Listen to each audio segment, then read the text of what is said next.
शांति। आज 27 नवंबर है 2021 और हम श्रीमद् भगवत गीता स्टडी ग्रुप का 13वां सत्र शुरू कर रहे हैं।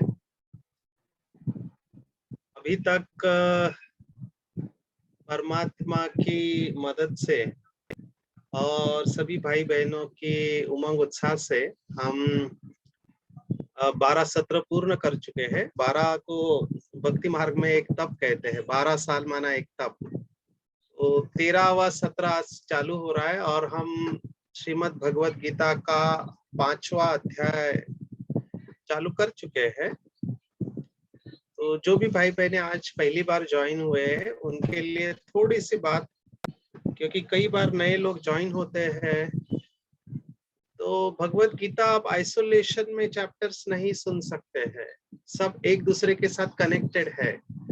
हमने जो 4 अध्याय पूर्ण किए हैं तो बहुत बार आगे के अध्याय का भी संदर्भ दिया गया है। ये बहुत जरूरी है क्योंकि ज्ञान को हेलीकॉप्टर व्यू संपूर्ण रूप से समझना जरूरी होता है, केवल एक पॉइंट्स नहीं। जैसे कि बाबा की मुरली होती है परमात्मा के महावाक्य की, जिसमें अगर एक ही पॉइंट को लेकर चलो और बाकी मिस करो तो संपूर्ण ज्ञान नहीं कहा जाएगा उसको, है ना। तो जैसे माया जीत की बात चली तो हमने आज भी कल भी माया के बारे में देखा और भक्ति मार्ग में माया किसको कहते हैं, बाबा क्या कहता है। और फिर आज का जो आया है कि ज्ञान की गहराई में जाने की पॉइंट जो आई है, तो मास्टर ज्ञान सागर बनने का, विचार सागर मंथन का जो पॉइंट आज हमने देखी, तो बहुत दिल करता है कि ऐसे भगवत गीता के एक श्लोक के ऊपर लंबे समय तक जाए, लेकिन अगर हम इतना टाइम ले तो हमको फिनिश करने में 2 साल लग सकते हैं। मुझे पता नहीं आप में से कितने लोग स्टडी करते हैं भगवत गीता को या केवल सुन के भूल जाते हैं। स्टडी करने का सब्जेक्ट है ये, केवल सुनने का सब्जेक्ट नहीं है, नहीं तो वो क्या होगा, संस्कार नहीं बनेगा। हम कंसिस्टेंटली दूसरे अध्याय से बहुत गहराई में जा रहे हैं और दूसरे अध्याय में भी हमने देखा जो गीता का सार कहा गया है।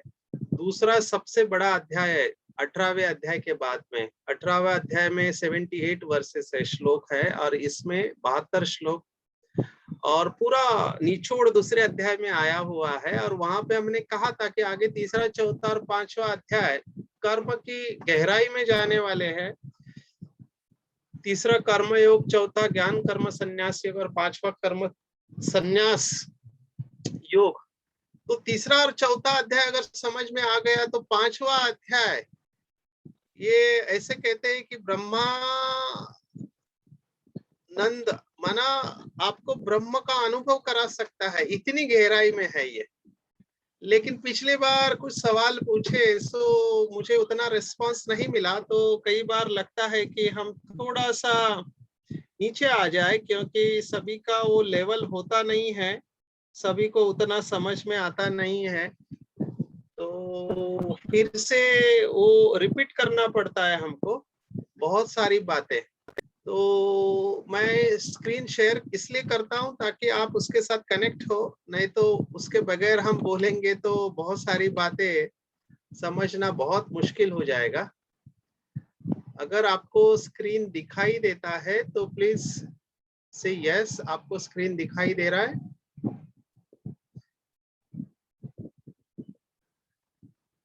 Is it visible?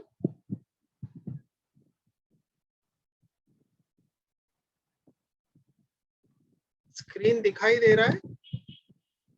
ओके। 5वां अध्याय, जबकि हमने पिछली बार भी देखा कर्म संन्यास संभव नहीं है, फिर कर्म संन्यास योग क्यों कहा गया है। अर्जुन की पर्सनालिटी हमने देखी, प्रश्न पूछने वाला अर्जुन ऐसे कहते हैं, उसके प्रश्न समाप्त नहीं होते हैं।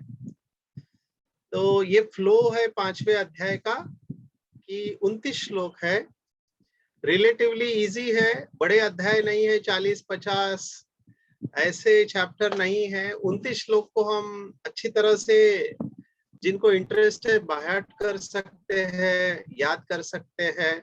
तो पहले 6 श्लोक के ऊपर ही हम थे, सांख्य योग और कर्म योग। तो अर्जुन का प्रश्न था कि आपने पहले सांख्य योग की महिमा की, फिर कर्म योग के बारे में कहा, तो मुझे ये बताओ कि दोनों में से कौन सा मैं करूं, है ना। अर्जुन माना द्विधा मनस्थिति, निर्णय नहीं ले पा रहा है,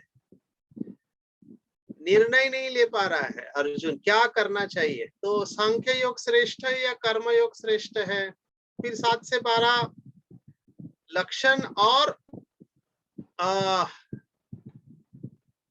सांख्य और कर्म योग की महिमा, ये देखने की बात थी। फिर ज्ञान योग की गहराई में आगे गए हैं, और फिर सांख्य ज्ञान कर्म योग, ज्ञान योग, और फिर भक्ति का भी ध्यान योग के साथ वर्णन लास्ट में आया है। तो ये एक पीक है, ऐसे हम इसको कह सकते हैं। और इसमें हमने कुछ महत्वपूर्ण शब्द देखे थे जो बाबा मुरली में इस्तेमाल करता है। तो भगवान के 2 भक्ति मार्ग के शब्द इस अध्याय में आए। प्रभु कहते हैं, प्रभु शब्द और सर्वलोक महेश्वरम, ये 2 परमात्मा के शब्द। फिर शरीर को पूरी कहा है, पूरी 9 द्वारे पूरी, ये भी इस अध्याय में आता है। काम क्रोध के वेग है, उस वेग को क्या करना है इसका भी वर्णन आता है। और जो कमल पुष्प का गायन है, कमल पुष्प समान जीवन, इसका वर्णन भी इस अध्याय में आता है, पद्म पत्र इवाम्बसा, ये श्लोक में। और जितेंद्रिय आत्मा का भी गायन, जितेंद्रिय, ये जो शब्द है जितेंद्रिय, ये भी इसी अध्याय में आता है, जितेंद्रिय। और सन्यास की तो गहराई है ही है। तो ये सब महत्वपूर्ण श्लोक हमने देखे। भ्रू मध्य ये शब्द है, भ्रूकुटी के बीच में, ये शब्द भी इसी अध्याय में आता है। और हमने देखा कि अर्जुन ने पूछा था कि सन्यास और कर्म योग में कौन सा इम्पोर्टेंट है। तो परमात्मा ने भगवत गीता में कहा हुआ है कि सन्यास और कर्मयोग, इन दोनों में से कर्मयोग सुगम है, इसलिए श्रेष्ठ है। ये बहुत सोचने जैसी बात है। देखो, सन्यास का अर्थ लौकिक में बताते हैं कि घर बार छोड़ के जंगल में जाना, है ना, ये लौकिक में सन्यास का अर्थ है। पर उसमें डेफिशिएंसी क्या थी, अगर आपने 7 डेज कोर्स अच्छी तरह से समझा है तो बाबा ने कई बार कहा कि ये सन्यासियों ने भारत का पतन होने से रोका है। तो सन्यासियों ने क्या किया, पवित्रता को थमा के रखा, खास करके आदि शंकराचार्य, जो पहले शंकराचार्य हुए, तो उनके अंदर इतनी पवित्रता की पावर थी। आप कल्पना करो, आज भी आपको अगर हिमालय में जाना है तो कितना टाइम लगता है। उस समय तो कोई गाड़ी नहीं थी, एरोप्लेन नहीं था, रेलवे नहीं थी, पैदल जाना होता था। तो एक आत्मा साउथ से, दक्षिण से ऊपर बद्रीनाथ तक, उत्तराखंड तक, हिमालय में पैदल जाता है। हर स्थान पर वो मठ की स्थापन करता है। कितनी पावर होनी चाहिए। और बहुत कम आयु में उन्होंने ये सब करके दिखाया। तो ये प्यूरिटी की पावर है। और उन्होंने बहुत लोगों को वैराग्य लाने के लिए निमित्त बने कि ये संसार दुख कारक है और यहाँ पर सुख नहीं है, छोड़ दो इसको। तो सन्यास करवाया। हम अभी इस समय 2021 में हैं। पिछले सेंचुरी में भी सन्यास को एक प्रकार का पलायनवाद कहा गया है, कि परिस्थिति को सामना करने के बजाय भागने को कहते हैं। सन्यास माना जो संसार से परेशान होते हैं तो भाग जाते हैं। अभी भाइयों के लिए तो सन्यास लेना ठीक है, लेकिन बहनें कहाँ जाएगी, माताएं कहाँ जाएंगी, वो तो सन्यास ले नहीं सकती है। और कई सन्यासी ऐसे होते हैं जो सन्यास लेते हैं और फिर वापस आ जाते हैं, क्योंकि उनको पता चलता है उधर जाने के बाद भी साधना नहीं कर पा रहे, पुरानी दुनिया याद आ रही है। तो सन्यास अंग्रेजी में ऐसे कहते हैं कि not everyone's cup of tea. हर एक के बस की बात नहीं है छोड़ना। बाबा ने मुरली में देखो 2 शब्द इस्तेमाल किए हैं, इसलिए बाबा की मुरली बहुत सुंदर होती है। मुझे अच्छा लगता है कि बाबा कितना सरल तरीके से वही गुह्य सब्जेक्ट को सिंप्लीफाई करता है। ये अच्छे टीचर का लक्षण है। तो बाबा ने कहा 2 बातें होती है, एक छोड़ना और दूसरा है धारण करना। अभी छोड़ने में दुख होता है कभी भी आप देखो, क्योंकि छोड़ने के लिए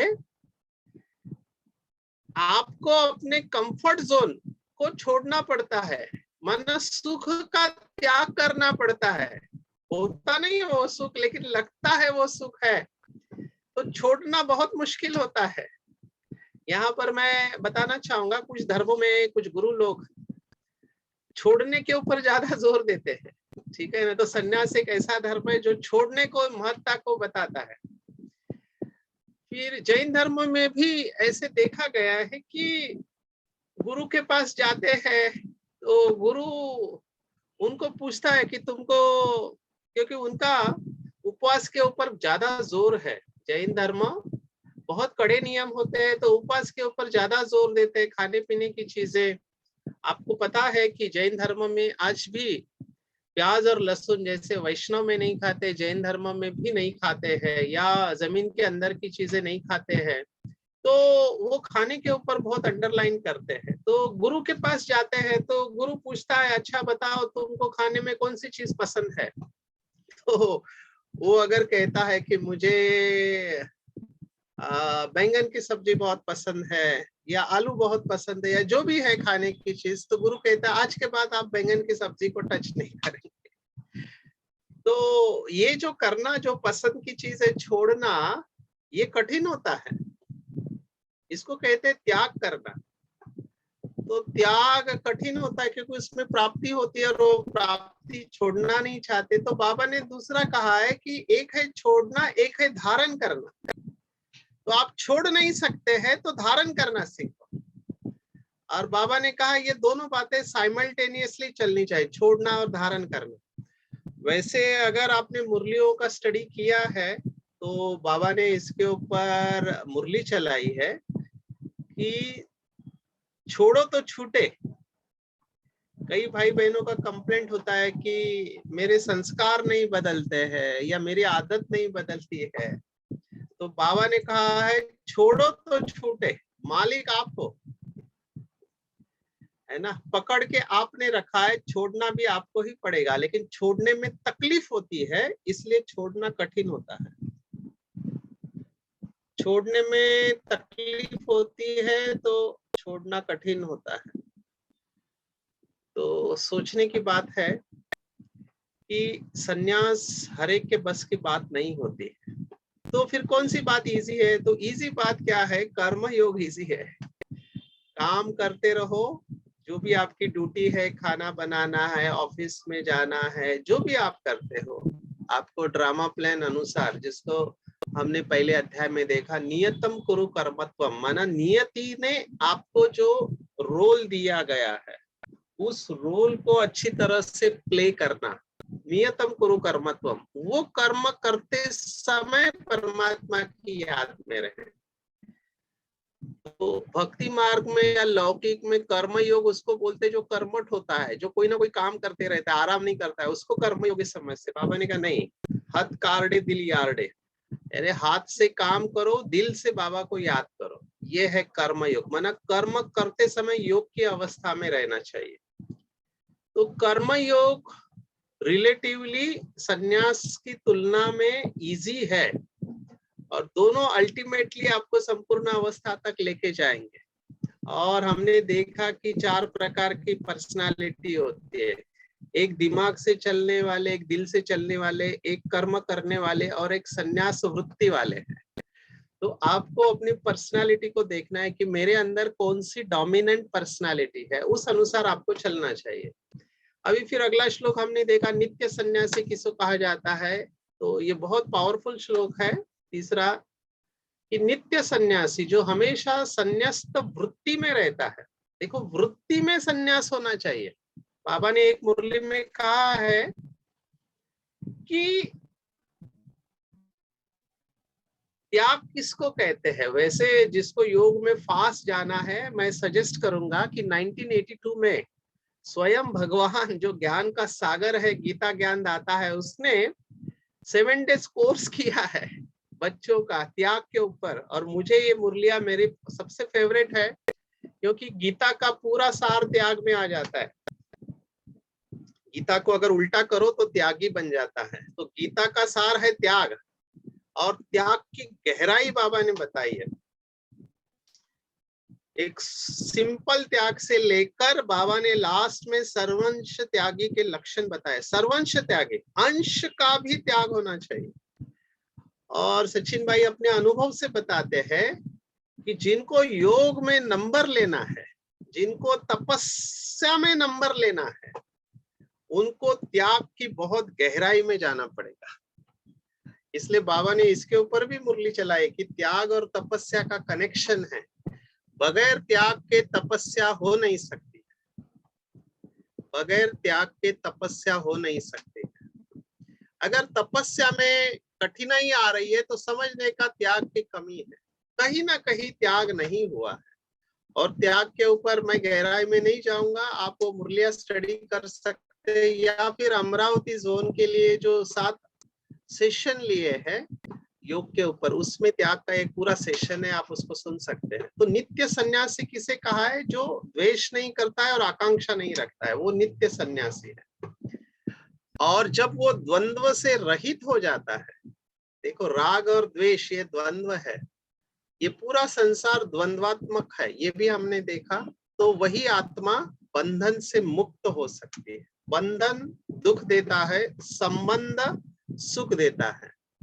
तो ये भी हमने देखा था, रिवीजन में कर रहा हूं। फिर हमने देखा कि कैसे अच्छा शब्द नहीं है, लेकिन कहते हैं कि जो अज्ञानी लोग होते हैं वो कर्म योग को अलग समझते हैं और संन्यास को अलग समझते हैं। ये सब अलग अलग नहीं है, ये सब एक दूसरे के साथ कनेक्टेड है।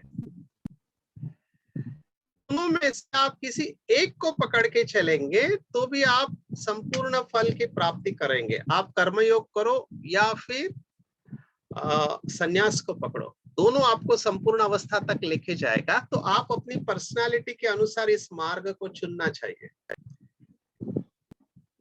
अभी अगला श्लोक हमने 5वां ये भी देखा कि जो सांख्य से चलते हैं और जो कर्म योग से चलते हैं, दोनों परम धाम तक पहुंचते। देखो ये भक्ति मार्ग से कनेक्टेड है, क्योंकि भक्ति मार्ग का लक्ष्य क्या है? मोक्ष। मोक्ष माना परम धाम में जाना।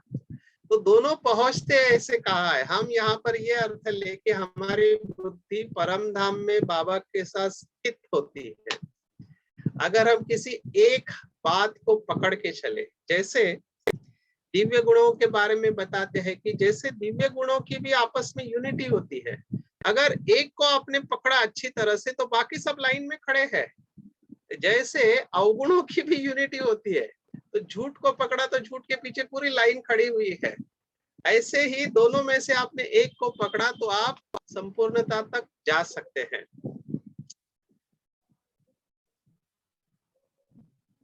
अभी संन्यास कठिन क्यों है और कर्मयोग इजी क्यों है? तो वो अभी का जो 6वां श्लोक है उसमें बताया है। संन्यासस्त महाबाहो, उसमें जो शब्द आता है आगे, योग युक्तो मुनिर ब्रह्म नचिरेनादि गच्छति। सबसे बड़ा विघ्न हमने 3रे अध्याय में भी देखा है, जो लंबे समय तक चलता है। और परमात्मा शिव बाबा ने भी इसके ऊपर बहुत सारी मुरलियां चलाई है, और वो न चाहते हुए भी आ जाता है। माया की सबसे बड़ी विशेषता ये है कि माया अटैक करती है, वार करते पता नहीं चलता। और वो शब्द है, हमने 3रे अध्याय में देखा था कि अहंकार विमूढ़ात्मा कर्ता हम इति मन्यते। ये जो कर्तापन का भाव है ये बहुत खतरनाक है। कर्तापन का भाव कि मैं कर रहा हूं, ये जो मैंपन है, ये मैंपन को जीतना बहुत मुश्किल होता है। और जब आप कर्म योग में स्थित होते हैं तो मैंपन को जीतना इजी होता है रादर देन संन्यास योग। देखो कंटिन्यूस तुलना जो हो रही है कर्म योग और संन्यास के ऊपर हो रही है। सन्यासी को क्या होता है कि उसको थोड़ा अंदर से अभिमान आने के चांसेस होती है कि हमने संसार का त्याग किया हुआ है, ये जो मैंने त्याग किया है ये सूक्ष्म में अहंकार को पैदा कर सकता है। लेकिन कर्मयोगी कर्म करते समय अगर वो योग में है तो उसके अंदर जो कर्तापन का भाव है वो कम रहता है कंपेयर टू सन्यास योगी। दोनों में मैंपन आ सकता है लेकिन सन्यास वालों में ज्यादा आ सकता है। इसलिए बाबा ने जो मुरली चलाई वो कैसे है, बाबा ने मुरली का टाइटल ही दिया है, त्याग का भी त्याग। देखो मुरली का टाइटल क्या है, त्याग का भी त्याग, कि मैंने त्याग किया है इस बात का भी त्याग होना चाहिए। ये बहुत मुश्किल है। बाबा के शब्द मुझे बहुत अच्छे लगते हैं मुरली के। बाबा ने एक मुरली में कहा था कि बच्चों ने त्याग किया, क्या त्याग किया कि बाहर की चीजें नहीं खाते हैं, वस्त्र केवल सफेद वस्त्र पहनते हैं, कोई गहने नहीं पहनते, कोई श्रृंगार नहीं करता, और बाहर के दुनिया के बहुत मनोरंजन के साधनों का त्याग किया है। लेकिन इतना त्याग करने के बाद भी भाग्य दिखाई नहीं देता। देखो त्याग बहुत बड़ी अवस्था है, बहुत ऊंची अवस्था है। अगर त्याग है तो त्याग का इमीडिएट फल जो भाग्य है वो चेहरे से दिखाई देना चाहिए कि ये साधारण आत्मा नहीं है, ये भाग्यवान आत्मा है। और साधारण भाग्यवान भी नहीं, पद्मा पदम भाग्यवान आत्मा है। तो कुछ आत्माओं को देख के लगता है कि ये परम त्यागी आत्मा है, क्योंकि त्यागी आत्मा दिखाई देती है, स्पष्ट पता चलता है कि ये त्यागी आत्मा है। माना कोई भी व्यक्ति और वस्तु उसकी स्थिरता को विचलित नहीं कर सकता। व्यक्ति, वस्तु या परिस्थिति, ये त्यागी आत्मा का लक्षण होता है। तो ऐसे त्यागी आत्मा जो कर्तापन के भाव से मुक्त है, वो भगवत स्वरूप का मनन करके पर ब्रह्म माना परमात्मा को शीघ्र ही अनुभव कर लेता है, ऐसे ये श्लोक कहता है। अभी शायद हमारा पूरा टाइम इस श्लोक के ऊपर जाए। देखो ये श्लोक तो केवल हम निमित्त लेते हैं, हम तो ज्ञान की गहराई में जाना चाहते हैं, नंबर 1। नंबर 2, भगवत गीता क्या कहना चाहती है। योग युक्त विशुद्ध आत्मा, विजित आत्मा, जितेंद्रिया। इंसिडेंटली के बारे में है पवित्र स्वरूप को जानना और परमात्मा के कर्तव्य को जानना। तो ये आज हंस बुद्धि करके शब्द आया है। यहाँ पे बताया सर्वभूतात्म भूतात्मा कुर्वन्नपि न लिप्यते। अभी होता क्या है, बाबा ने भी इसके बारे में, देखो बाबा ने ये मुरली में बताया हुआ है यही श्लोक, लेकिन बाबा का तरीका कितना सिंपल है। इसमें बताया हुआ है, इसका भावार्थ ये है, योग युक्त विशुद्धात्मा, विजितात्मा, जितेंद्रिय, सर्वभूतात्म भूतात्मा कुर्वन्नपि न लिप्यते। इसका भाव ये है कि जिसका मन अपने वश में है, जिसने इंद्रियों को जीत लिया है और जिसका अंतःकरण शुद्ध हो चुका है, विशुद्ध शब्द आया है, ऐसा कर्म योगी कर्म करता हुआ भी लिप्त नहीं होता, माना कर्म का लेप शेप नहीं चढ़ता उसके ऊपर। ये बहुत इंटरेस्टिंग है। ये हमने चौथे अध्याय में भी देखा है। भगवान की जो महिमा आई है चौथे अध्याय में, देखो वही पॉइंट यहाँ पर आई है। क्या है पॉइंट? नमा कर्माणि लिम्पन्ति न मे कर्म फले स्पृहा। ऐसे चौथे अध्याय में हमने देखा है कि मुझे कर्म का लेप शेप नहीं चढ़ता है। तो हम सब जानते हैं कि बाबा जो जन्म मरण के चक्कर से न्यारा है, रचयिता है, वो आके अपने बच्चों से मिलता है, सब कर्म कर रहा है, लेकिन कर्म करते हुए कर्मों के रिजल्ट से निर्लेप है, उसके ऊपर उसका लेप शेप नहीं चढ़ रहा है। और यही नंबर वार सभी वो महान आत्माएं जिनका मन वश में है, जितेंद्रिय विशुद्ध अंतःकरण वाले हैं, वो लोग इस अवस्था में पहुंचते हैं। नंबरवार सभी पहुंचेंगे कि चाहे कुछ भी हो आपके चारों तरफ, लेकिन आपके ऊपर उसका असर नहीं आता है। ये बहुत ऊंची अवस्था है और इस अवस्था के लिए बहुत बहुत बहुत पुरुषार्थ और अटेंशन की जरूरत है। इसको थोड़ा खोलना जरूरी है, समझना जरूरी है। वैसे सचिन भाई ने आपको पहले भी इसके बारे में बताया है, फिर से टच कर रहे हैं, क्योंकि क्या है, जब तक हम एग्जाम्पल नहीं सुनते तब तक इस बात को गहराई से समझना थोड़ा मुश्किल लगता है। देखो, पहले भी हमने देखा कि जब कर्म हमारे इच्छा के अनुसार होता है या उसका रिजल्ट जैसा हम चाहते हैं वैसा होता है तो इजी है, उसमें भी आसक्ति हो जाती है। लेकिन जब इच्छा के अनुसार नहीं हो रहा है और उसका रिजल्ट ऐसा आ रहा है जो मुझे पसंद नहीं है, उस समय संकल्प चलते कि ऐसा क्यों हुआ। दादियों का एग्जाम्पल देते, हमने तो ब्रह्मा बाबा के और मम्मा के भी बहुत सारे एग्जाम्पल सुने, दादियों का एग्जाम्पल सुनते हैं। दादी गुलजार दादी का बताते हैं कि गुलजार दादी, आप सबको पता है, दिल्ली के लिए निमित्त थे। तो उस समय दिल्ली में मेला लगा था बहुत बड़ा, और दादी को निरसंकल्प देवता देखो इसी के लिए कहते हैं। अभी मेले में बाबा ने अभी कुछ दिनों पहले कहा था कि बड़े बड़े पंडाल होते हैं, तो बाबा ने कहा था उनका इंश्योरेंस करना चाहिए क्योंकि कुछ भी हो सकता है। और वही हुआ था कि वो पंडाल को आग लगी थी, तो सभी भाई बहने थोड़े डिस्टर्ब हो गए, तो दादी को समाचार देने आए। तो दादी को बताया कि दादी जल्दी चलो, वहां पे आग लगी है। तो वो डरे हुए थे, तो दादी बिल्कुल निश्चिंत, अच्छा आग लगी है, आप देखो पानी, फायर ब्रिगेड को बुलाओ, आप संभाल लो उसको। जैसे दादी को कुछ हुआ ही नहीं। लेकिन इन लोगों के लिए वो बहुत बड़ी घटना थी। देखो, कोई इफेक्ट नहीं है परिस्थिति का आत्मा के ऊपर। ऐसे ही मम्मा ने बहुत प्यार दिया, सबको पालना दी, और सबको पता था कि यही सरस्वती और लक्ष्मी है।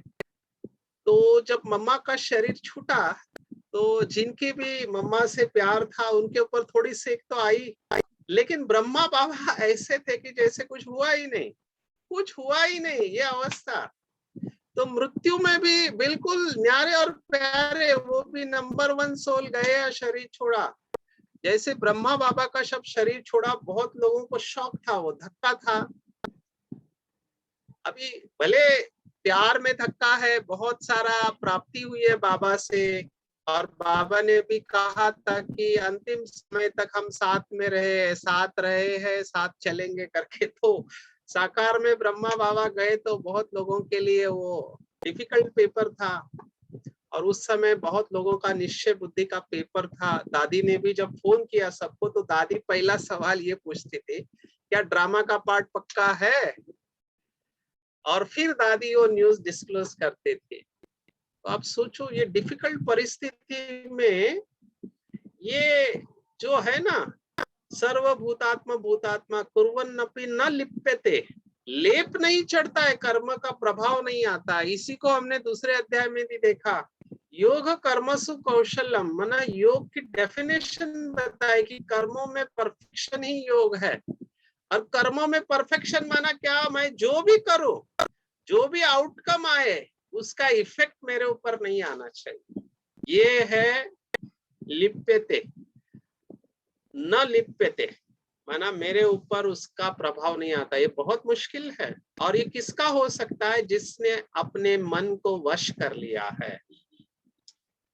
अभी इसी को बाबा ने स्वराज्य अधिकारी भी कहा है। देखो, बाबा के शब्द अलग है, शास्त्रों के शब्द अलग है। जितेंद्रिय कहा है। जितेंद्रिय बहुत बहुत ऊंची अवस्था है, जिसने अपने सभी इंद्रियों को जीत लिया है। आज की साकार मुरली का स्पष्टीकरण आप बार बार सुनना। ये जो इंद्रिया है, आंख, कान, नाक, मुंह, हाथ, शब्द, स्पर्श, रूप, रस, गंध, ऐसे कहते हैं, ये सभी क्या करते हैं? ये आत्मा को, मालिक को फंसा सकती है, इसमें पोटेंशियल है और वो बंधन उत्पन्न करती है। इंद्रिया बहुत थकाती है, इसलिए बाबा ने कहा लास्ट तक इंद्रिया चलायमान होती रहेगी, क्योंकि इंद्रियों को जीतना बहुत मुश्किल है। और जितेंद्रिय माना जिसने अपनी इंद्रियों को पूरी तरह से जीत लिया है, उसको जितेंद्रिय कहते हैं। माना आपकी कोई भी इंद्रिय आपके इच्छा के विरुद्ध नहीं जाना चाहिए, खींचना भी नहीं चाहिए, परसेंटेज में भी नहीं जानी चाहिए, उसको जितेंद्रिय कहते हैं। उसको विजित आत्मा माना जिसने विजय प्राप्त की है इंद्रियों के ऊपर। बाबा का शब्द है कर्मेंद्रिय जीत। कर्मेंद्रिय जीत ये बाबा का शब्द है। यहाँ पर जो शब्द है जितेंद्रिय, और विशुद्ध माना बिल्कुल अंतःकरण जिसका पवित्र हो चुका है। आज का मुरली का शब्द है, बाबा ने कहा कि जिनके अंदर विकार नहीं है, विकार का अंश भी नहीं है, वही विशुद्ध आत्मा है।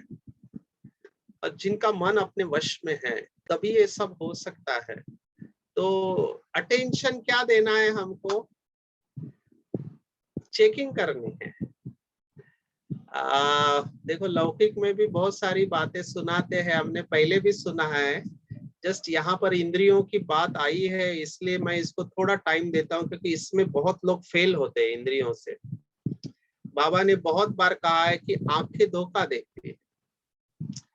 आंख पहले देखती है, आंख गया तो सब गया। आंख के बाद सब इंद्रिया एक एक करके लाइन में चली जाती है। वो उदाहरण देते हैं ना, जो बहुत वायरल हुआ था कि आम के बगीचे में आंख ने देखा तो पैर गए, आंख ने देखा पैर गए, हाथ ने आम को तोड़ा। देखो कैसे इंद्रियों का कनेक्शन। आंख ने देखा, पैर चलना चालू किए, हाथ ने तोड़ा, मुंह ने चखा मुंह ने चखा, है ना। तब आवाज हुई तो वहां का माली आया कि किसी ने आम तोड़ा है। तो वो मारा, उसने कहा मारा, तो आंख ने देखा, पैर चले, हाथ ने तोड़ा, मुंह ने खाया, पीठ को मार पड़ा।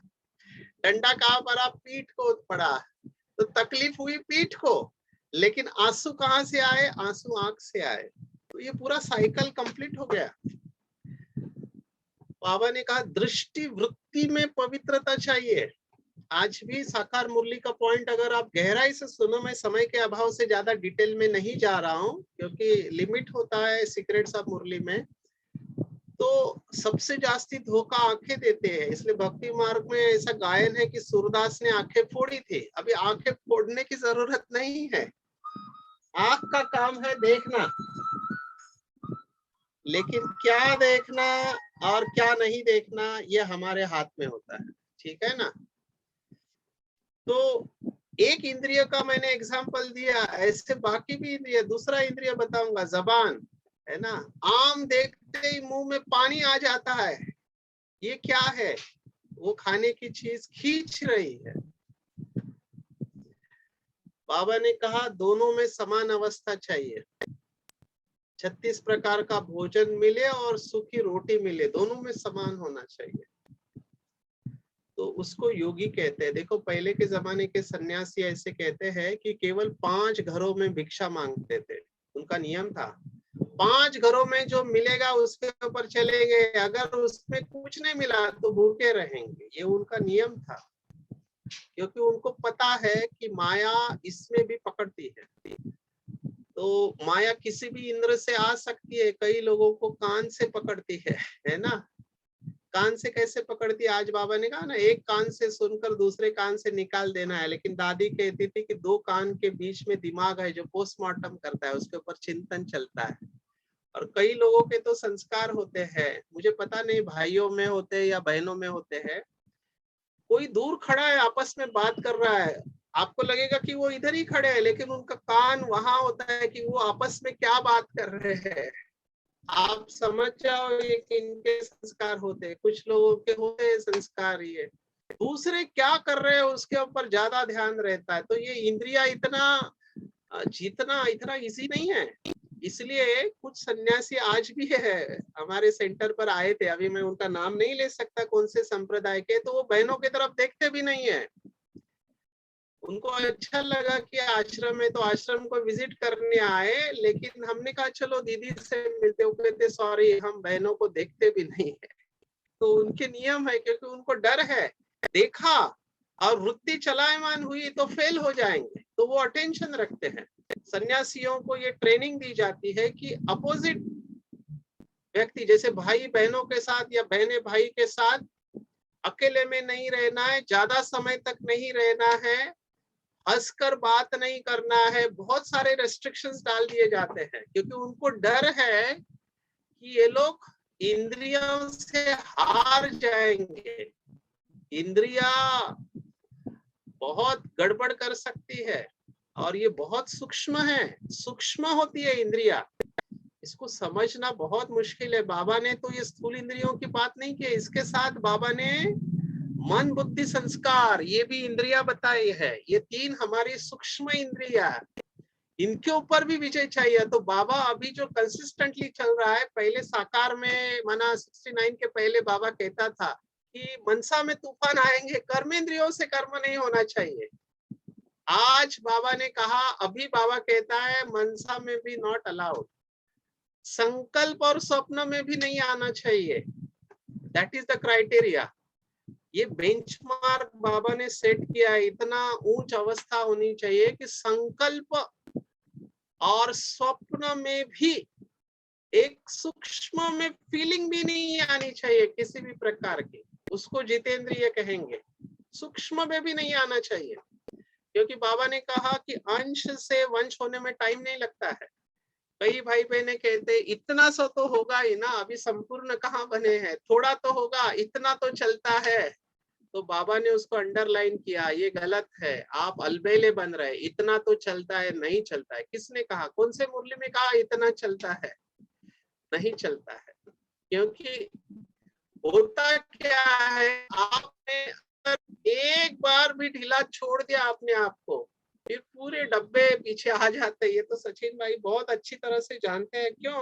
क्योंकि नशा मुक्ति में बहुत सेवा दी है, तो हमने देखा है, देखो कैसे संस्कार एक्टिवेट होते हैं। मैं तो वंडर खाता हूँ कि संस्कारों का इतना डीप नॉलेज बाबा ने हमको ज्ञान मुरली में दिया है।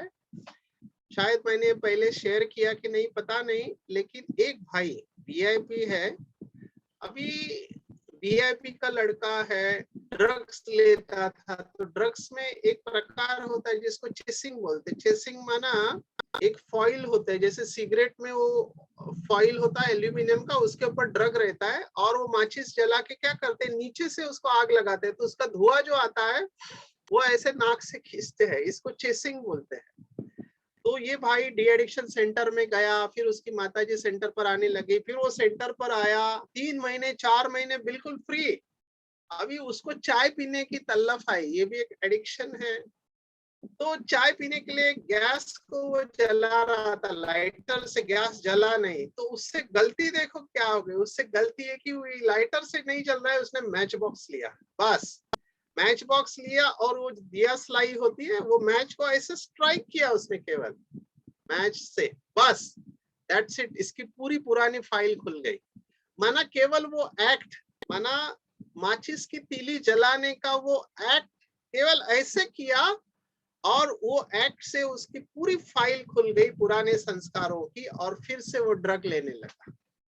देखो कहां से कैसे संस्कार जागरूक होते हैं। कई लोग मैं देखता हूँ तंबाकू छोड़ते हैं या सिगरेट छोड़ते हैं, छोड़ दिया है, सब कुछ अच्छा है, लेकिन रास्ते से जा रहे, कोई पी रहा है, वो धुआं नाक में गया, फुल फाइल खुल गई, फाइल पूरी तरह से खुल गई। सचिन भाई कुमारों के सेशन ले, तो पवित्रता के ऊपर बहुत क्वेश्चंस आते हैं। तो मैं सभी को कहता हूँ कि रात को सोते समय कोई भी मोबाइल देख के नहीं सुनेगा, क्योंकि आजकल मोबाइल ही, I am sorry to say, mobile ये काम विकार को जागरूक करने का साधन बन चुका है। आई एम सॉरी, क्योंकि जो भी एडवर्टाइज है, अगर आपका फेसबुक पे अकाउंट है, सोशल मीडियाज, अगर आप YouTube देखते हैं तो उसके पहले एडवर्टाइज आती है। और ये लोग बहुत चालाक है इंडस्ट्री, क्योंकि फार्मा इंडस्ट्री में सचिन भाई ने सेवा की, मार्केटिंग के लोग हैं, तो हमको पता है कि चीज कैसे बेचनी है और चीज बेचने के लिए क्या क्या इस्तेमाल किया जाता है, लोगों का ध्यान कैसे खिंचवा लेने का इनको पता है।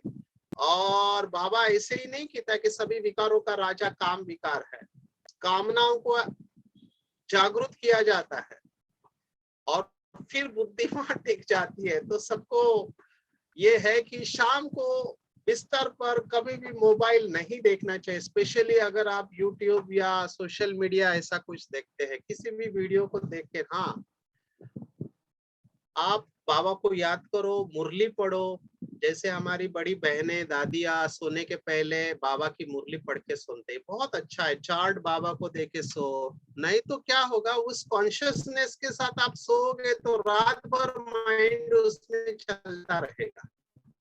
तो जो भी ब्रह्मचर्य का प्रैक्टिस करते हैं उनको ये सिखाया जाता है।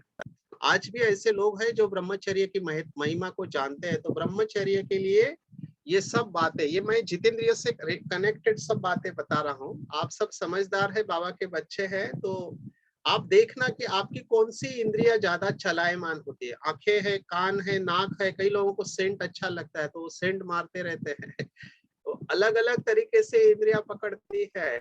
शब्द स्पर्श रूप रस गंध, तो कहने का भाव है वन इंफॉर्मेशन, वन थॉट, एक चित्र, एक साउंड, एक शब्द आपकी पूरी फाइल को खुल सकता है। वो पासवर्ड का काम करता है। जैसे मोबाइल में या लैपटॉप में पासवर्ड होता है, पासवर्ड डालते ही वो फाइल खुल जाता है, ऐसे ही होता है।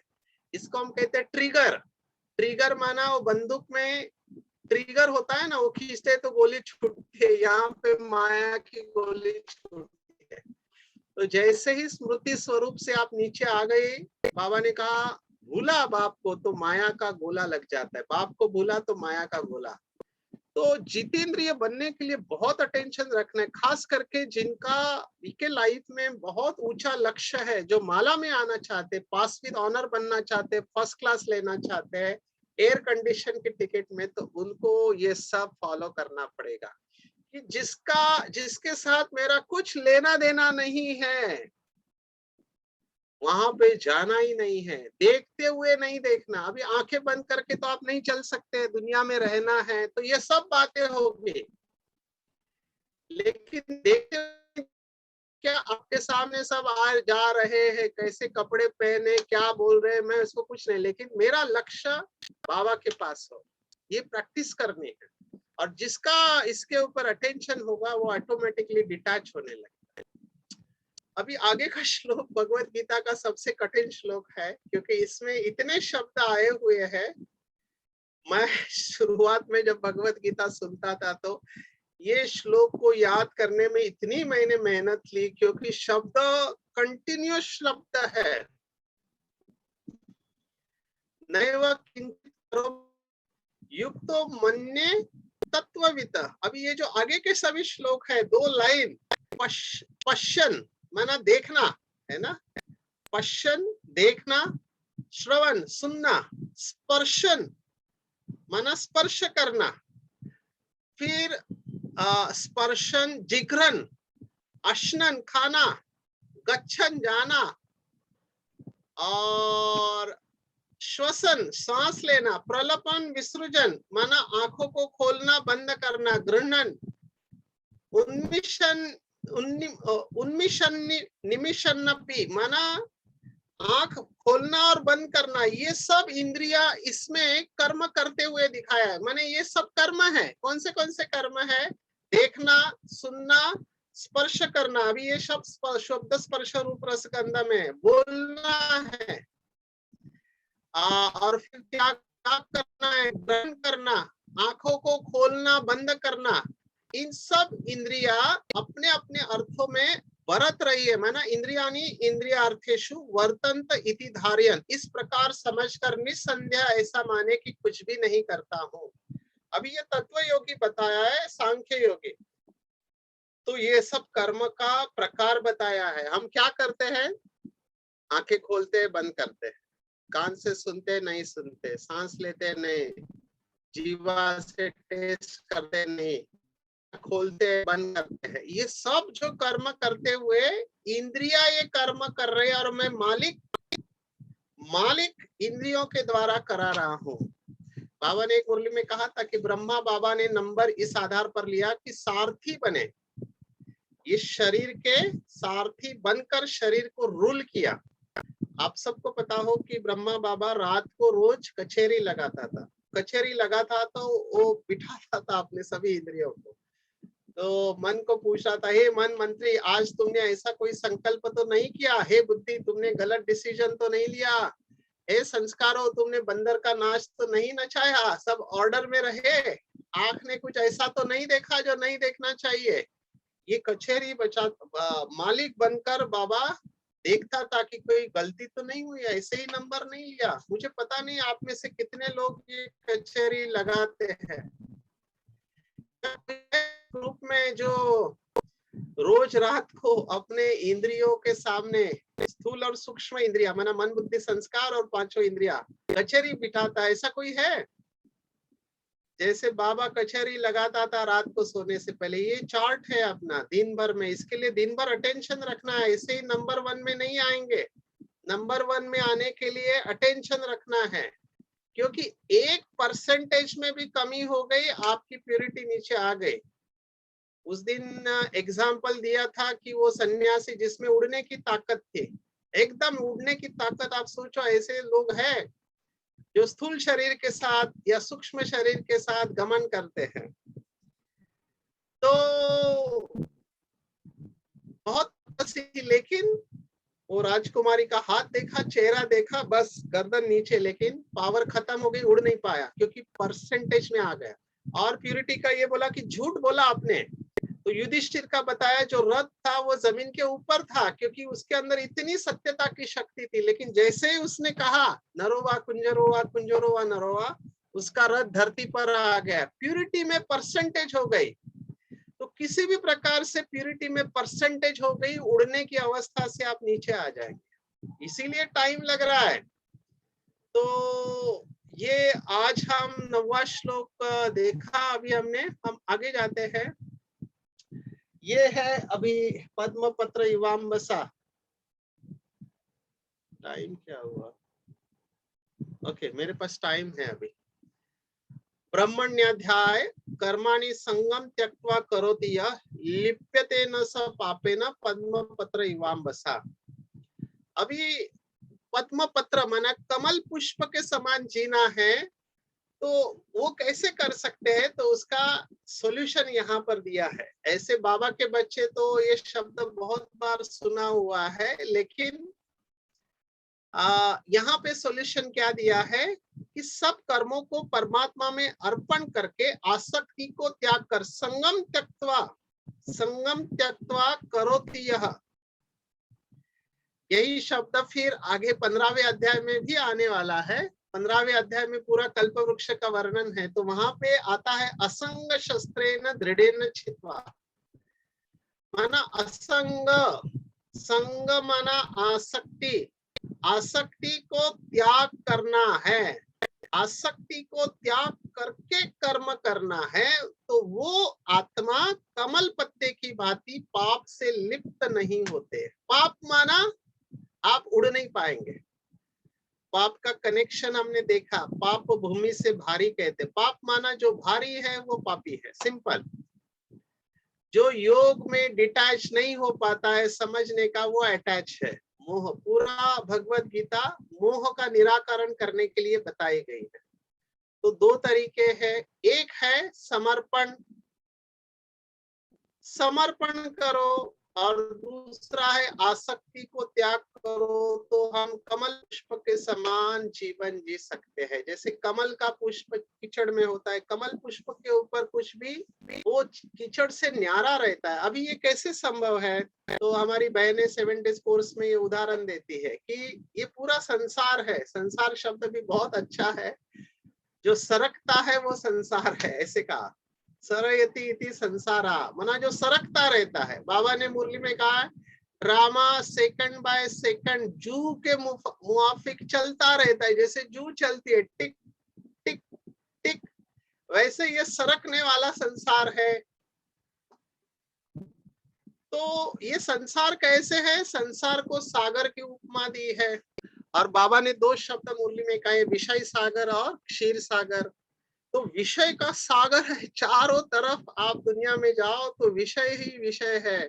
हमने दूसरे अध्याय में देखा है, ध्याय तो विषयान पुंसा। क्रोध कैसे होता है? विषयों का चिंतन करने से काम की उत्पत्ति होती है। तो विषय सागर में है, चारों तरफ हम हैं। अभी संसार में कैसे जीना है? तो बहनें कहती है कि हमारी बोट है ना, नैया मेरी पार लगाओ, वो कहते हैं। तो जीवन नैया को पार लगा। तो जीवन नैया किसमें है? सागर में है। कौन से सागर में? विषय सागर में है। तो बोट कब डूबती है? जब सागर का पानी आपके अंदर जाता है तो बोट डूबती है। तो जीने का तरीका क्या है? हमारी बोट सागर में होनी चाहिए, लेकिन सागर का पानी हमारे अंदर नहीं होना चाहिए। That's it.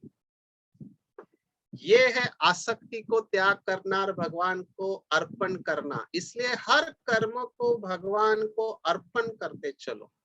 तो दो बातें होगी, एक अहंकार नहीं आएगा कि मैं कर रहा हूं, और आसक्ति को त्याग करके कर्म करो। इसलिए जो सन्यासी की बात आई कि 5 घरों से ज्यादा भिक्षा नहीं लेना चाहिए। अभी चेक करो, ब्रह्मा भोजन आपके सामने आया, आपकी पसंदीदा सब्जी बनी है, तो पसंदीदा सब्जी बनी है, रोज 2 रोटी खाते हैं, आज आधी रोटी ज्यादा खा ली है, 1 रोटी ज्यादा खा ली, या मिठाई आपके सामने है, तो आसक्ति हो गई। बाबा ने कहा अगर किसी भी चीज में आसक्ति है तो माया भी आ सकती है। तो ऐसे लोग अटैच हो जाएंगे, वो डिटैच नहीं हो पाएंगे। योग नहीं लगेगा तो पाप कर्म हो जाएगा, क्योंकि भारीपन होगा। तो चेक करो कि क्या मैं हर कर्म को परमात्मा को अर्पण करता हूँ? हर कर्म को परमात्मा में अर्पण करता हूँ।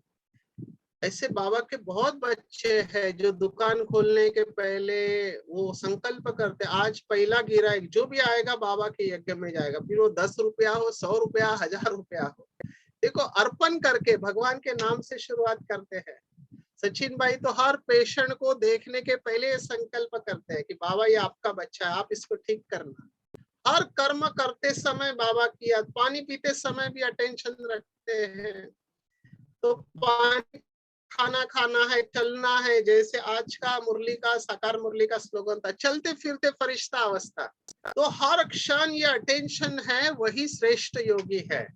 और जब हर कर्म को आप परमात्मा को अर्पण करते हैं तो आप कमल पुष्प के समान होते। कोई भी चीज आपको मिले, भगवान ने दी है, उसको पूरी तरह से स्वीकार करना है या भगवान को अर्पण करना है, तो उसका इफेक्ट हमारे ऊपर नहीं आता है। हम पद्म पत्र की तरह जीने लगते हैं और हम न्यारे और प्यारे होने लगते हैं। यहाँ पर मैं कहना चाहूंगा कि बाबा ने एक मुरली में कहा था कि संपूर्ण अवस्था के नजदीक जाते हो तो चेकिंग कैसे हो? तो ये कमल पुष्प का जो बात आई है, पद्म पत्र इवाम बसा, तो बाबा ने कहा था जैसे हलवा तैयार होता है तो वो किनारे छोड़ देता है, किनारा छोड़ देंगे आप, माना आपकी डिपेंडेंसी खत्म हो जाएंगे व्यक्ति और वस्तुओं पे। ये डिपेंडेंसी खत्म हो जाना ये बहुत अच्छा लक्षण है। आप अपने आप न्यारे होने लगेंगे। आपने कितने लोगों ने बड़ी दादी को या गुलजार दादी तो बहुत पहले समय से न्यारी थी, या हमारे जो भी आत्माएं संपूर्ण अवस्था तक गए हैं, तो जिन्होंने भी ऑब्जर्व किया होगा कि वो जैसे संपूर्णता तक जाते हैं तो वो न्यारे होने लगते हैं। अभी ये सुनकर कोई लोग न्यारेपन का नाटक नहीं करे, कई लोग ये भी करते हैं। ये नेचुरली होना चाहिए और नेचुरली होता है तभी ये लंबे समय तक रह सकता है। आप न्यारेपन का नाटक नहीं कर सकते, वो रुक्षता हो जाती है, दिखावा हो जाता है।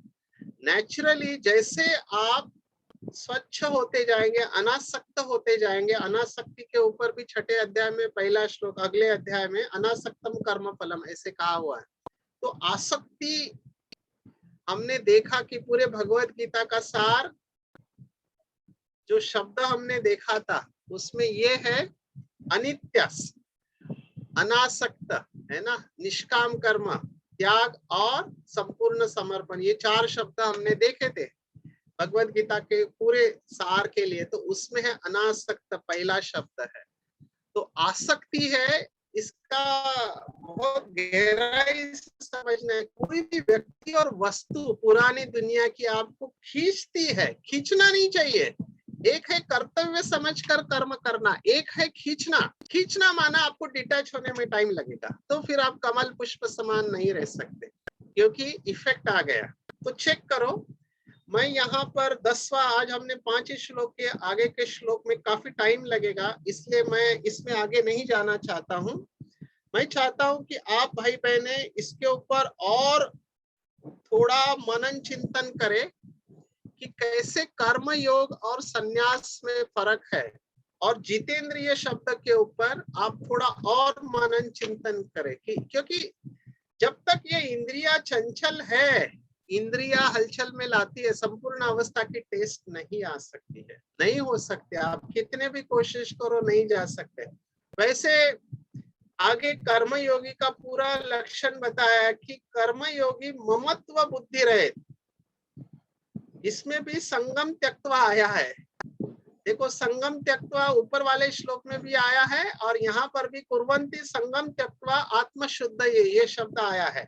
अंतःकरण की शुद्धि के लिए कर्म करते हैं। कई भाई बहने कहते हैं कि हम इतने साल से ज्ञान में, हमको अनुभव क्यों नहीं होता है? तो कारण है अंतःकरण की शुद्धि की कमी है। जब तक अंतःकरण शुद्ध नहीं है तब तक अनुभव नहीं होगा। बाबा ने इसका स्पष्टीकरण कैसे दिया है, देखो। बाबा ने कहा कि कई बच्चे स्लेट के ऊपर, मन की स्लेट के ऊपर लिखने की कोशिश करते हैं। बाबा ने जवाब दिया, जब तक पहली स्लेट साफ नहीं की है तब तक नया लिखा नहीं जा सकता। That was the explanation given by बाबा इन मुरली। तो अंतःकरण की शुद्धि कैसे होगी? ममत्व बुद्धि रहित, इंद्रिय मन बुद्धि शरीर द्वारा आसक्ति को त्याग करके अंतःकरण की शुद्धि होती है। रोज थोड़ा थोड़ा थोड़ा थोड़ा साफ करते रहना चाहिए योग के द्वारा। तो ज्ञान के द्वारा और योग के द्वारा अंतःकरण का जो स्लेट है, जो पार्टी है, जो बोर्ड है, उसको रोज थोड़ा थोड़ा साफ करते जाओ। तब अंतःकरण जितना शुद्ध होगा, निष्काम होगा, अनासक्त होंगे, तब अनुभव होने लगेगा, और तभी आप सच्ची शांति का अनुभव कर सकेंगे। ये अगला श्लोक कहता है, कर्मों के फल का त्याग करके भगवत प्राप्ति रूपी शांति को प्राप्त होता है। और जो सकाम पुरुष होता है वो निबद्धते कहा है, माना वो बंध जाता है। कामना में सकाम कामना वाले बनते हैं, और जो कर्मों के फल का त्याग करते हैं वो भगवत प्राप्ति रूपी शांति को प्राप्त करते हैं। तो ये 12वां श्लोक है। तो देखो, चेक करो, आज का पूरा सेशन जो हमने देखा वो ये है कि जितेंद्रिय कर्म योगी और कर्म संन्यास में गहराई में जाके जितेंद्रिय कैसे बनना है, और अंतःकरण की शुद्धि, ये शब्द बार बार आया है। और संगम त्यक्त्वा माना आसक्ति को त्याग करना की बात आई है। तो फिर से बाबा की मुरली को रिवाइज करते हैं। देखो, एक है छोड़ना, एक है धारण करना। छोड़ना मुश्किल होता है क्योंकि अभी तक आपको व्यक्ति और वस्तु से प्राप्ति होती रही है, तो उनको सडनली छोड़ना मुश्किल है। विड्रॉल सिम्टम आएंगे, जैसे कोई शराब पीने वाला, सिगरेट पीने वाला छोड़ता है तो उसको तकलीफ होती है, वही बात है यहाँ पे। लेकिन छोड़ना और धारण करना, अगर वो छोड़ता है और मेडिटेशन में उसको शांति का अनुभव होता है तो उसका नशा छूट जाता है। ये भी नशा ही है, इंद्रियों का नशा। तो हमको जितेंद्रिय बनना है, तो क्या करना चाहिए? जो आज बताया है कि कर्म के फल को त्याग करना है।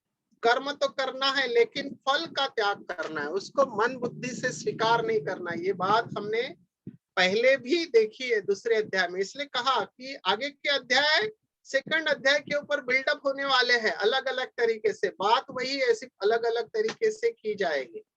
तो मैं चाहता हूं कि आप 3-4 शब्दों के ऊपर मनन चिंतन करें। नंबर 1, अंतःकरण को शुद्ध कैसे किया जाए। थोड़ी बातें मैंने बताई, जब तक अंतःकरण शुद्ध नहीं होता है, जिसको बाबा ने कहा है शुभ भावना और शुभ कामना, तो अंतःकरण शुद्ध कैसे, एक अंदर की बात को शुद्ध कैसे करना है, जिसको बाबा के शब्द है दिल साफ हो, दिल साफ तो मुराद हासिल, एकदम शुद्ध होना चाहिए, नॉट इवन 1% कचरा।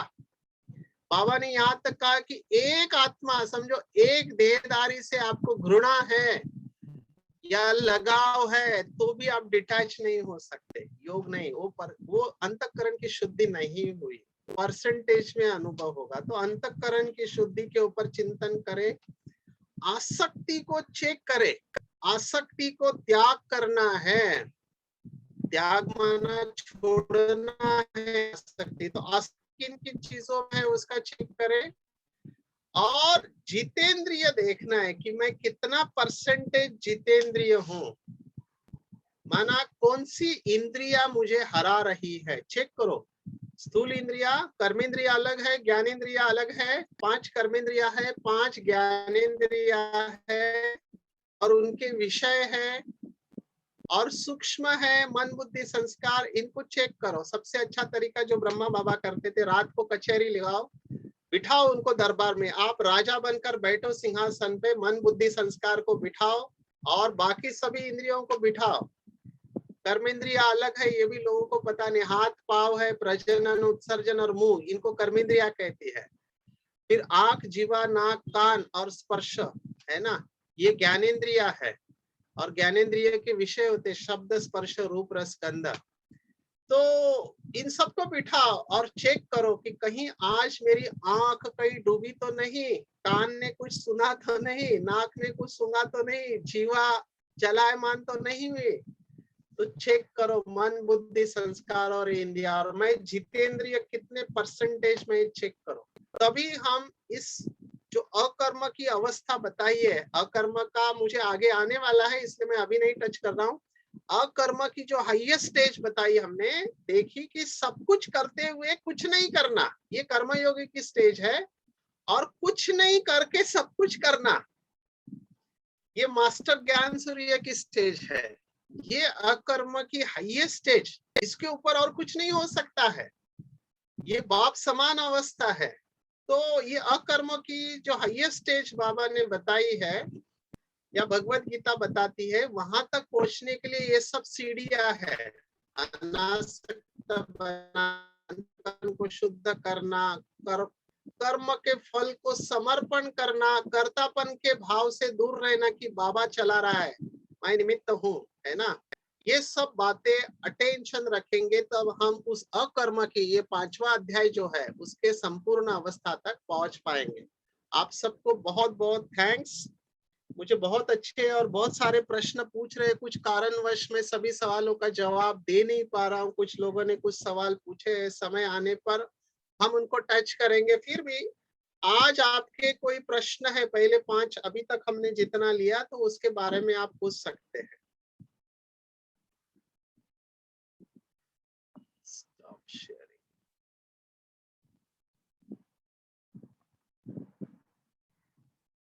यस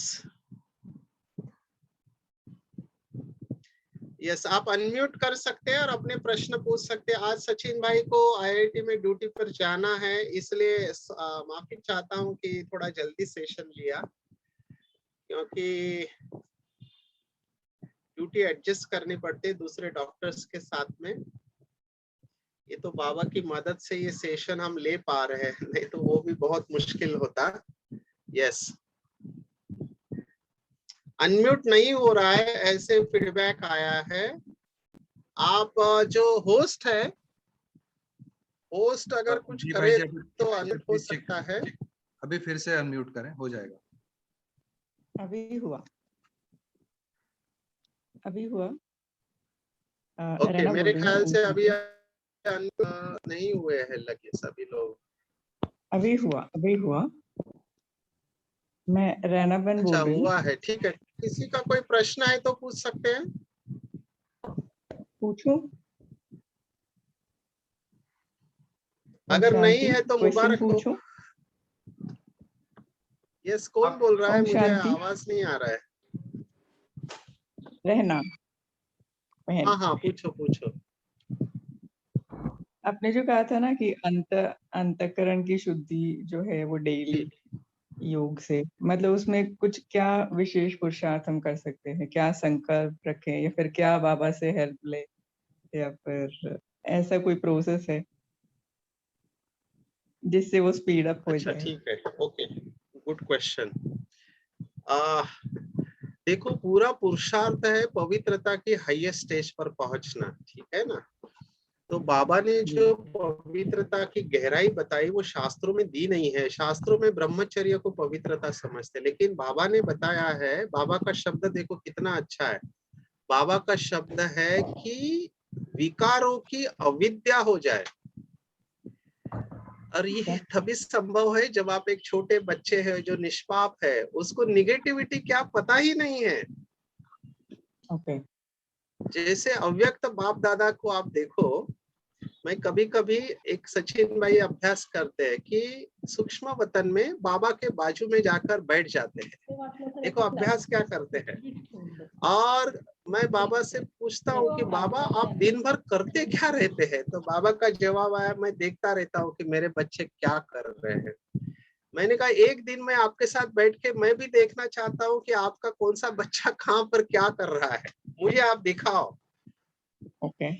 तो आप देख रहे हैं ऊपर से कि कौन सा बच्चा क्या क्या कर रहा है ना। अभी मैं सुनाऊंगा तो थोड़े डर जाएंगे, कई सारी बातें सुनाने के पहले सचिन भाई सोचते हैं कि इस बात के बाद रिस्पांस क्या आएगा, तो अपने आप को होल्ड ऑन कर लेते हैं कि नहीं, अगर सुना सत्य का दीजिए। पता चल गया तो गड़बड़ हो जाएगी। लेकिन ये बाबा का मैसेज आया था, इसलिए मैं आपको सुना देता हूँ। ये दादी अव्यक्त होने के बाद बाबा ने लगातार कई दिन तक मैसेज दे, और दादी को ऊपर से दिखाते थे कि नीचे क्या हो रहा है।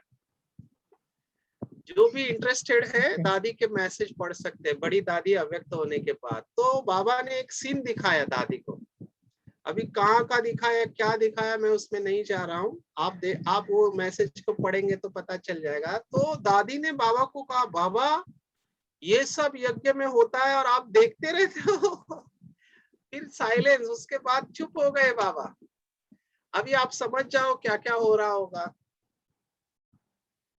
तो ये अंतःकरण की शुद्धि नहीं है। अंतःकरण की शुद्धि है, जैसे मैं ये एग्जांपल क्यों दिया कि बाबा सब कुछ देखते हुए भी बाबा के ऊपर उसका इफेक्ट नहीं आ रहा है। बाबा अपने अनकंडीशनल लव से नीचे नहीं आ रहा है। आप समझ रहे हैं, बाबा का प्यार उतना ही है, वैसा ही है। तो अंतःकरण शुद्ध हो गया है, इसका प्रूफ है कि सामने कैसे भी आत्मा हो, आप उसके कर्मों से प्रभावित नहीं हो गए, वो कितना भी कुछ करे। बाबा ने डायमंड जुबली की मुरली में कहा था कि आपके सामने काला कोयला भी आ जाए, माना पूरा विकारों से भरा, उसको भी हीरे के रूप में देखो। ये बाप समान अवस्था है कि हर आत्मा को उसके आदि अनादि संपूर्ण स्वरूप में देखना।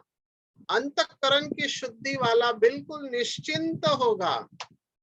ये वैसे लौकिक शास्त्र में संपूर्ण अवस्था के दो लक्षण बताए, उसमें एक है निश्चिंत अवस्था, एक भी थॉट नहीं चलेगा, निश्चिंत अवस्था रहेगी। दूसरा, उनके जीवन में कोइंसिडेंसेस, माना जिसको योगा योग कहते हैं, सोचार हुआ, ये जो सिद्धि स्वरूप अवस्था संपूर्ण आत्मा की नंबरवार आते जाएगी। बाबा के अभी भी बच्चे कुछ इस अवस्था का बीच बीच में अनुभव करते हैं।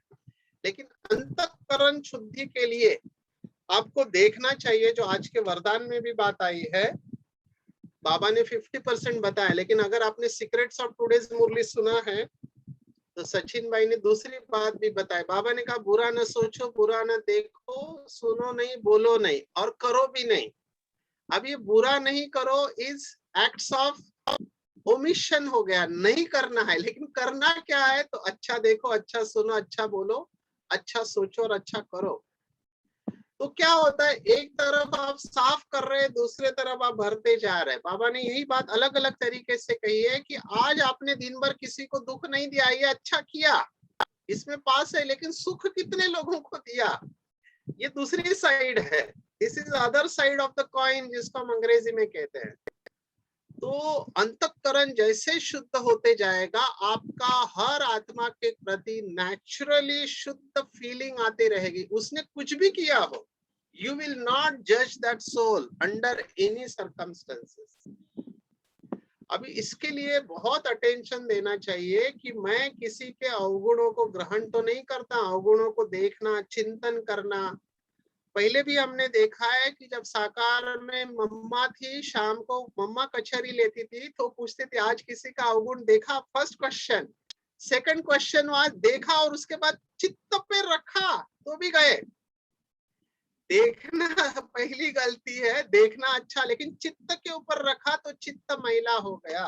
अभी दिन भर में देखो कि आप किसके बारे में सोचते हैं कि ये फलाना ऐसा है, फलानी ऐसी है। अगर ये सब आप कर रहे हैं तो चित्त को मैला कर रहे हैं। बाबा का क्या भाव आता है जब कोई गलती करते? बाबा को रहम आता है, ना कि एंगर, नो अदर इमोशंस। रहम आता है कि इसको कल्याण हो जाए, ये सुखी हो जाए, ये दुखों से मुक्त हो जाए। ये नेचुरली फरिश्ता अवस्था है। दूसरा प्रश्न है, देखते हुए ना देखना, सुनते हुए ना सुनना, इसे कृपया स्पष्ट करें। इज इट रिलेटेड टू कर्म संबंध और कर्म बंध? ये अच्छा प्रश्न है। अभी आपका लक्ष्य क्या है जीवन का, उस आधार पर ये चलेंगे। अगर कौन सा भाई और बहन क्या कर रहा है, आपको इसमें ज्यादा रुचि है। जैसे कुछ लोगों को रुचि रहते ना, क्या कर रहा है वो आत्मा, क्या कर रही है, किसके साथ बात कर रही है, उसने आज योग किया कि नहीं किया, उसने सेवा की कि नहीं की, है ना, उसका कैसे चल रहा है, जो भी है, लौकिक अलौकिक, ये इसमें इंटरेस्ट क्यों जा रहा है आपको इतना? उससे आपको क्या प्राप्ति है? तो जहां आपको जाना नहीं है, जिससे आपका कुछ लेना देना नहीं है, उसको आप क्यों देखना चाहते हैं? ये है मन का खेल। ये मन की इच्छा रहती है दूसरों के लाइफ में। जैसे आजकल के फिल्म स्टार होते हैं ना, उनमें लोगों को काफी रुचि है। क्या फायदा है ये सब जान के? आपके जीवन का क्वालिटी में कोई फर्क हो रही है? तो जो मेरे काम की चीज नहीं है, वहां पे मेरी आंखें जाएगी क्यों? इसको बाबा ने कहा है कि जिनके मन और बुद्धि में या जिनकी नजरों में बाप दादा समाया हुआ है, वही दूसरों को नजर से निहाल कर सकते हैं। तो मुझे जिस बात से लेना देना नहीं, वहां मुझे देखने का सवाल ही नहीं आता। फिर वो मोबाइल हो, टीवी हो या और कुछ हो। सुनते हुए भी ना सुनना, मेरे काम की कोई चीज नहीं, कचरा है तो मैं क्यों सुनूं? तो ये सब करते हुए आप संबंध में आएंगे, बंधन नहीं उत्पन्न। बंधन माना जैसे ही आपने उठा लिया निगेटिविटी, आपको बंधन हो गया। संबंध में आना है, बंधन में नहीं आना। ठीक बोला आपने। Okay, any other question? Question है कि जब हम सूक्ष्म वतन में ऐसे सकार देने के लिए जाते हैं तो वहां पे ज्यादा देर टिक नहीं पाते, तुरंत नीचे चले आते हैं। तो उसमें क्या विशेष पुरुषार्थ कर सकते हैं? मतलब वहां पे बहुत ज्यादा समय तक बुद्धि टिकती ही नहीं है, सूक्ष्म वतन हो या परम धाम हो। Correct, correct. यही पुरुषार्थ है ना। जितना आप साधना करेंगे ना, साधना की हमारी डिग्री बढ़ती है ना, उतना हम उधर टिकने लगते हैं। ये बात बिल्कुल ठीक कहा। आप यही पूछ रहे हैं कि योगी बनेंगे तो पवित्र बनेंगे, और पवित्र बनेंगे तो योगी बनेंगे, किसको पकड़ के चले? तो पवित्र बनने का पुरुषार्थ करो, योगी बनते जाएंगे। जितना पवित्र बनेंगे उतना योगी बनेंगे, और जितना योगी बनेंगे उतना पवित्र बनेंगे। तो ये डिग्री का, इसलिए कहा ना कि दिन भर में बाबा और बाबा के द्वारा बताई गई बातें अगर बुद्धि में है तो ऑटोमेटिकली बुद्धि डिटैच होने लगती। अभी क्या है, मैंने पहले भी बताया कि जैसे आजकल के बच्चे हैं, उनको पिज्जा चाहिए, बर्गर चाहिए, अगर मुंबई में रहते हैं तो वड़ा पाव चाहिए, भजी पाव चाहिए। तो ये सब खाने की आदत लग गई है, तो घर का खाना किसको अच्छी लगेगा? वो पालक की सब्जी, मेथी की सब्जी किसको अच्छे लगेगी? तो ऐसे ही मन और बुद्धि को आदत लगी है पुरानी दुनिया के बातों की। तो जब ये वैराग्य की स्टेज आ जाएगी, ज्ञान युक्त वैराग, तो ज्ञान का मनन चिंतन करके उसको वहां से उठाना है। अभी बुद्धि सहयोग नहीं देती शुरुआत में। क्या करो, थोड़ा टीवी देख लेते, थोड़ा मूवी देख लेते, थोड़ा मूवी सुन लेते हैं, या गाना सुन लेते हैं, न्यूज सुन लेते हैं। ये क्या है, ये विरोध है, ये माया बोल रही है कि इतने साल तक तुमने मेरा साथ दिया, अभी एक शिव बाबा क्या मला मेरा हाथ छोड़ रहे हो, मैंने तुमको इतना सुख दिया, मैं तुमको छोड़ने वाली नहीं हूँ। ऐसे समय पर धीरे धीरे बाबा की मुरली को याद करके, बाबा से बातें करके, उसको माया को भी पता चल जाता है मैं इसको कितना खींचने की कोशिश कर रही हूँ, लेकिन ये पागल हो गया है शिव बाबा की याद में, इसको शिव बाबा और उसकी बातों के अलावा कुछ भी याद नहीं आता है। तो धीरे धीरे शुरुआत में 1 सेकंड 2 सेकंड आपकी बुद्धि स्थिर होने लगेगी, धीरे धीरे इस टाइम को बढ़ाते जाना।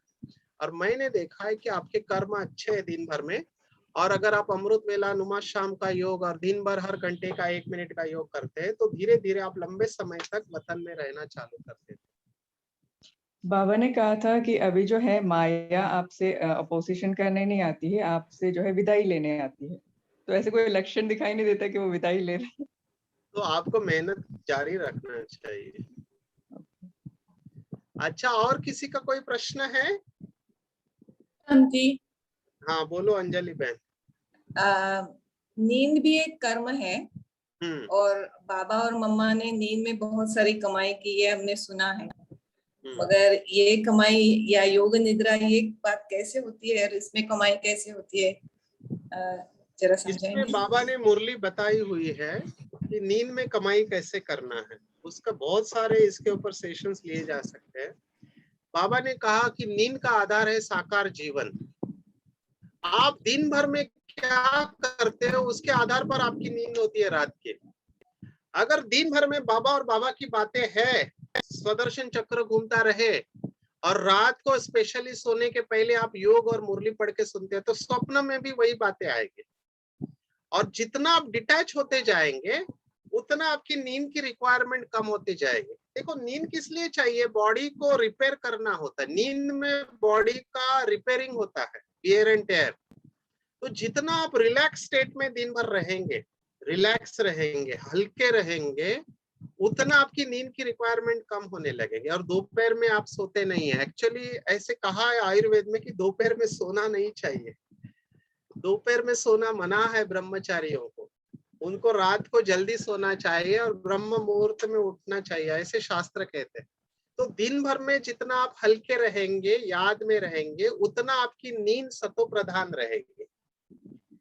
नींद को सतो प्रधान बनाने का लक्ष्य रखना है, और उससे सबसे अच्छा तरीका है कि अल्फा स्टेज में जाके, माना हल्का अपने को करके, रात को संकल्प कुछ लेके सोना चाहिए। बाबा ने, आप अगर याद है तो कुछ समय पहले साकार मुरली में कहा था कि स्वदर्शन चक्र घुमाते घुमाते सो जाएंगे तो सुबह उसी थॉट के साथ आप उठते हैं, पहला थॉट वही होगा जो आप रात को सोते समय लेके जाते हो।